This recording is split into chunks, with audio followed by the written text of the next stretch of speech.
మాజీ మంత్రి తెలుగుదేశం పార్టీ చిలకలూరుపేట అభ్యర్థి పత్తిపాటి పుల్లారావు కుమారుడు శరత్ కేసు ఇప్పుడు ఒక విచిత్రమైనటువంటి న్యాయస్థానానికి ఒక మీమాంస.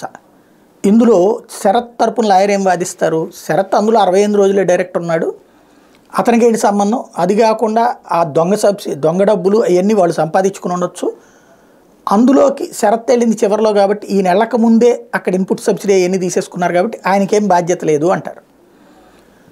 అది ఆయన బాధ్యత ఉందో లేదో మేము తేలుస్తాం, మాకు పోలీస్ కస్టడీకి అవకాశం ఇవ్వండి అని పోలీసులు అడుగుతున్నారు. పోలీస్ కస్టడీకి ఇస్తే మేము అది తేలుస్తాం అన్నట్టు.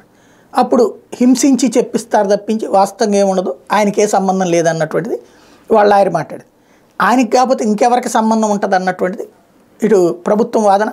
ఇప్పుడు న్యాయమూర్తి గారి ముందుంది, ఆయనకి కస్టడీకి ఇవ్వకుండా ఉంటే కేసు తేలదు, కస్టడీకి ఇస్తే ఈ వ్యవహారానికి సంబంధించి ఖచ్చితంగా నోరిప్పిస్తారు. కాబట్టి ఇది అవినీతి నిజం, అందులో ఆ సంస్థలో అతని పాత్ర నిజం, అతని ద్వారానే నడిపించారన్నది నిజం. కాకపోతే టెక్నికల్గా 68 రోజులే ఉన్నారు కాబట్టి అతనికి ఏం సంబంధం లేదన్నటువంటిది వాదన. మరి డబ్బులు ఎక్కడికి పోయినాయి? ఆ డబ్బులు ఎవరు తినేశారు? ఇవన్నీ ఎట్టా తేలుతుంది? అతన్ని విచారిస్తే తేలుతుంది.